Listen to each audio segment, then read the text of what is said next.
ओम श्री गणेशाय नम नमस्कार बंधुगण आपण मानकु आम यूट्यूब चैनल को स्वागत। बंधुगण आजिर ए भिडियो रे आमे आपण मानकु कहबा पई जाउछु आगामी 3 दिनर स्थिति आपणकर किपरि रहिबो, केउ प्रकार ए आगामी 3 दिन को आपण प्लानिंग करिवे, ता सहित जदि आमे आपण मानकु कहबु केउ सब क्षेत्र रे आपणकु फायदा हेबो, केउ सब जिनिस रे आपणकु विशेष रूप रे सावधानता अवलंबन करबाकू पड़िबो, आपणकर लव लाइफ किपरि रहिबो, क्यारियर किपरि रहिबो, बिजनेस आ व्यापार किपरि रहिबो एवं ता सहित स्वास्थ्यर मध्य महत्वपूर्ण इनफॉरमेशन आमे आपण मानकु देबु।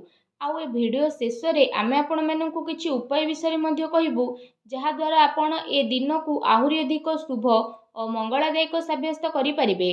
तेणु आगो को वीडियो आरंभ करबा पूर्व आमर आपण मानकु रिक्वेस्ट कि जदि आपण आमर ए चैनल ले नुआ आछंती तो चैनल को सब्सक्राइब करंतु एवं सांगरे नोटिफिकेशन बेल को मध्य ऑन करंतु, जहा द्वारा समय समय रे सो अपलोड हेउतबा नुआ नुआ वीडियो रो नोटिफिकेशन आपनकु मिलिबो।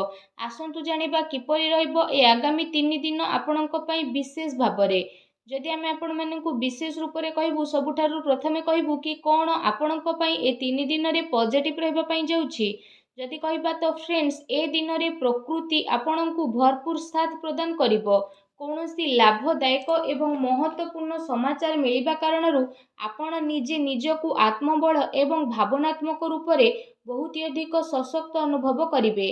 अटकी थिबा कार्य को पूरा करिबा पई मध्य आपण पूरा परिश्रम करिवे। ए दिन आपणक पई बहुत ही लाभदायक दिन साब्यस्त हेबाकू जाउछि। ए दिन रे कोनोसी महत्वपूर्ण समाचार आपणको अवश्य मिलिबो। आर्थिक समस्या सुधुरिबो। अटकी थिबा कोनोसी जमी बाड़ी संबंधित कार्य रे आपणको सफलता मिलिबार जोग मध्य बनुछि। एहा द्वारा पुराणा मित्रंको द्वारा साक्षात हेबा कारणरू मन बहुत प्रसन्न रहिबो। सुख सुविधा भली जिनिस को आपण किना किणी करिके निजर टाइम को स्पेंड करिवे। निजर प्रतिभा आ क्षमता को बुझंतु। यह द्वारा आपणक व्यक्तित्व रे आहुरी अधिक निखार देखिबाकू मिलिबो तथा समाज रे आपणकर छवि मध्य बढ़िबो। ए दिन आपणकर व्यस्तपूर्ण रहिबो, कामर अधिक बोझ रहिबो, किंतु सफलता मिलिबा द्वारा थकापण आपणको हेबो नाही एवं उत्साह मध्य आपणकर बनिकी रहिबो। घरे बंधु को आगमन द्वारा मौज मजलिस रे टाइम को स्पेंड करिवे। निजर योजना को सफल बनेकी रखिबा पई ए दिन आपणको पई बहुत ही उत्तम रहिबो। काफी लंबा टाइम रु चली आसुथुबा कोनोसी प्रॉब्लम रु आपणको मुक्ति मध्य मिली जिवो, जहा पई आपण निजे निजकु चिंता मुक्त विशेष रूप रे अनुभव करिवे एवं आर्थिक मामला रे ठोस एवं महत्वपूर्ण निर्णय आपणक पई लाभदायक सिद्ध हेबो। समस्तंकर चाल आपणक सपक्षरे रहइबो एवं एहार आपण भरपूर उपयोग मध्य करिवे। आपणक भितरे कार्य प्रणाली कारणरू आपण समस्तंक प्रशंसार मध्य पात्र होई जिवो, किंतु कौनसी भी कार्य बा योजना पूर्वरु रूपरेखा अवश्य बनंतु। एहा आपणक पई बहुत ही भल रहिबो। अनेक प्रकारर सफलता ए दिन रे आपणकु अवश्य ही प्राप्त हेबाकू जाउछि। ता सहित आसंतु जानिबा आपणक पई कोन ए दिन रे नेगेटिव रहिबो। निजर क्रोध एवं तरतर भली जेपरि स्वभाव रे आपण नियंत्रण रखंतु। कौनसी संबंधित बा पड़ोसी सहित वाद विवाद भली स्थिति आपणकर उत्पन्न हेबो। उचित हेबो कि निजर कार्य उपरे आपण ध्यान दियंतु। अन्यर अजथा कथा को नजर अंदाज करंतु। मन रे किछि भूल बुझामणा बा आशंका हेबार विशेष रूप रे संभावना रहिछि। निजर स्वभाव रे नियंत्रण रखंतु, कारण केबे केबे आपणकर क्रोधपूर्ण बाणी अन्य को आहत मध्य करि पारे। एहा सह संबंध रे मध्य आपणकर कटुता आसे। आय संसाधन रे आपणकर कमी आसीबो, किंतु खर्च मध्य आपणकर बढ़िबो। सेथिपाई निज बजेट अनुसार खर्च करंतु। किछि अस्वस्थता मध्य आपण अनुभव करिवे, किंतु आपणकर कॉन्फिडेंस आपणकु एक्टिव बनेकी रखिबो। एहा सहित जदि कहिबा अन्य कारणरू कौनसी प्रकारर धन हानि मध्य आपणकर होई पारे। भाई भौणी सहित निजर संबंध को खराब ना हेबाकू दियंतु नाही। एहा द्वारा अकारण रे ही आपणकर चिंता उत्पन्न हेबो। कौनसी प्रतिद्वंदी जलन भावना कारणरू आपणक पई किछि नकारात्मक वातावरण मध्य अनुभव हेबो एवं किछि कथा को नै लड़ाई झगड़ा मध्य आपणकर होई पारे, किंतु टिके सावधानता आपणको प्रॉब्लम रु मुक्त मध्य प्रदान करिवो। घरर बड़ वृद्धंकर अवहेला आदु करंतु नाही। केबे केबे भूल बुझामणा एवं अलस्वामी कारणरू ଆପଣଙ୍କର ବନୁଥିବା କାର୍ଯ୍ୟରେ ରୋକାବଟ ମଧ୍ୟ ଆସିପାରେ। ଏହା ସହିତ ନିଜ ବିଚାରରେ ମଧ୍ୟ ସୁଧାରତା ଆଣନ୍ତୁ। ଏହା ଆପଣଙ୍କ ପାଇଁ ବହୁତ ହି ଭଲ ରହିବ। ଆସନ୍ତୁ ଜାଣିବା ଏ ଦିନରେ ଆପଣଙ୍କର ଲଭ୍ ଲାଇଫ୍ କିପରି ରହିବ। ବୈବାହିକ ଜୀବନରେ ସାମଞ୍ଜସ୍ୟ ଆପଣଙ୍କର ରହିବ। ମନୋରଞ୍ଜନ ସମ୍ବନ୍ଧିତ କାର୍ଯ୍ୟରେ ଆପଣ ଆପଣଙ୍କ ଟାଇମ୍ ସ୍ପେଣ୍ଡ କରିବାରୁ ପରିବାରରେ ହାସ ପରିହାସ ଏବଂ ଖୁସିର ମାହୋଲ ରହିବ। ପାରିବାରିକ ବାତାବରଣ ଆପଣଙ୍କର ସୁଖଦପୂର୍ଣ୍ଣ ରହିବ। ପ୍ରେମ ସମ୍ବନ୍ଧରେ ମଧ୍ୟ ପ୍ରଗାଢ଼ତା ଆସିବ। ରୋମାଣ୍ଟିକ ମାହୋଲ ରହିବ ଏବଂ ନିକଟ ସମ୍ବନ୍ଧରେ ଡିନରରେ ଯିବାର ପ୍ରୋଗ୍ରାମ ମଧ୍ୟ ଆପଣଙ୍କର ବନୁଅଛି। କାଫି ସମୟ ପରେ ଘରୁ ବାହାରିବା ଏବଂ ଲୋକଙ୍କ ସହ ମିଶିବା ଆପଣଙ୍କୁ ଖୁସି ଏବଂ ଶାନ୍ତି ପ୍ରଦାନ କରିବ। ପାରିବାରିକ ବାତାବରଣ ଖୁସି ଭରା ରହିବ।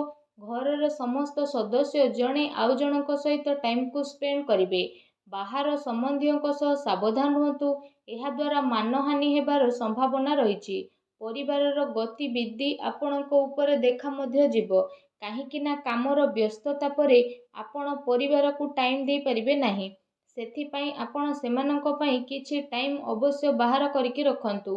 ବୈବାହିକ ସମ୍ବନ୍ଧରେ କିଛି ସମୟରୁ ଚାଲି ଆସୁଥିବା ଟେନସନକୁ ଆପଣ ସୁଲଝେଇବାରେ ସଫଳ ପ୍ରଦାନ ହେବେ ଏବଂ ଘରର ବାତାବରଣ ପୁନଃ ସୁଖଦ ଏବଂ ମଧୁରପୂର୍ଣ୍ଣ ରହିବ। ଆସନ୍ତୁ ଜାଣିବା ଏ ଦିନରେ ଆପଣଙ୍କ ବ୍ୟବସାୟିକ କ୍ୟାରିୟର କିପରି ରହିବ। ଏ ଦିନରେ ବ୍ୟବସାୟରେ ପ୍ରଡକ୍ସନ ସମ୍ବନ୍ଧିତ କାର୍ଯ୍ୟରେ କମି ଆସିବା କାରଣରୁ ଚିନ୍ତା ରହିବ, କିନ୍ତୁ ଆପଣଙ୍କର ପେମେଣ୍ଟ ଆସିବା ଦ୍ୱାରା ଆର୍ଥିକ ସ୍ଥିତି ଆପଣଙ୍କର ମଜବୁତ ରହିବ। ସେଥିପାଇଁ ବେଶୀ ଟେନସନ ନେବାର ଆବଶ୍ୟକତା ନାହିଁ।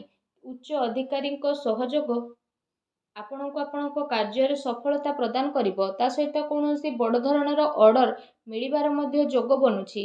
ସରକାରୀ ସେବାୟତ ବ୍ୟକ୍ତିଙ୍କ ଉପରେ କାର୍ଯ୍ୟର ଅଧିକ ବୋଝ ମଧ୍ୟ ଆପଣଙ୍କ ଉପରେ ରହିବ। କାର୍ଯ୍ୟ କ୍ଷେତ୍ରରେ କୌଣସି ନିର୍ଣ୍ଣୟ ଏକା ନିଅନ୍ତୁ ନାହିଁ। ଟିମ୍ ୱାର୍କ ବନେଇକି ଆପଣ ସବୁବେଳେ କାମ କରନ୍ତୁ। ଏହାଦ୍ୱାରା ବ୍ୟବସ୍ଥା ଉତ୍ତମ ବନିକି ରହିବ।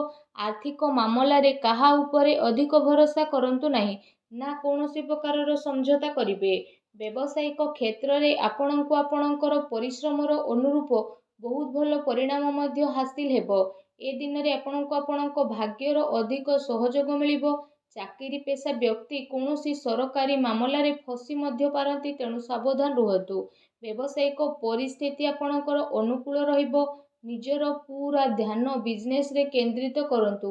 କୌଣସି ବଡ଼ ଲୋକଙ୍କର ମିଳିବାର ସମ୍ଭାବନା ମଧ୍ୟ ରହିଛି। ବ୍ୟବସାୟିକ ଗତିବିଧି ସମ୍ବନ୍ଧିତ ଯୋଜନା କୌଣସି ବାହାର ବ୍ୟକ୍ତି ଆଗରେ ଆପଣ ସେୟାର କରନ୍ତୁ ନାହିଁ। କେହି ଏହାର ଅନୁଚିତ ଉପଯୋଗ ମଧ୍ୟ କରିପାରେ ଏବଂ ଅର୍ଡର ସମ୍ବନ୍ଧିତ ସବୁ କାର୍ଯ୍ୟରେ ପକ୍କା ବିଲ୍ର ଆପଣ ଉପଯୋଗ କରନ୍ତୁ। ଚାକିରି କରୁଥିବା ଜାତକଙ୍କ ପାଇଁ ଏ ଦିନ ବହୁତ ହି ଲାଭଦାୟକ ଦିନ ରହିବାକୁ ଯାଉଛି। ଏହା ସହ ଚାକିରି ସମ୍ବନ୍ଧିତ ଏ ଦିନରେ ଆପଣଙ୍କୁ ବହୁତ ହି ଭଲ ଖୁସି ଖବର ଅବଶ୍ୟ ହିଁ ପ୍ରାପ୍ତି ହେବ, ଯାହାଦ୍ୱାରା ଆପଣଙ୍କୁ କାଫି ଖୁସିର ଅନୁଭବ ହେବ। ଆସନ୍ତୁ ଜାଣିବା ଏ ଦିନରେ ଆପଣଙ୍କ ସ୍ୱାସ୍ଥ୍ୟ କିପରି ରହିବ। ଗ୍ୟାସ୍ ଏବଂ ଏସିଡିଟି ଦ୍ୱାରା ଆପଣ ପ୍ରୋବ୍ଲେମ ରହିବେ।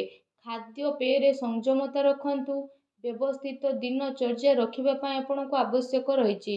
ସ୍ୱାସ୍ଥ୍ୟ ମୌସୁମୀ ପରିବର୍ତ୍ତନ କାରଣରୁ ଥକାପଣ ଆପଣଙ୍କୁ ଅନୁଭବ ହେବ ଏବଂ କମଜୋରି ଅନୁଭବ ହେବ।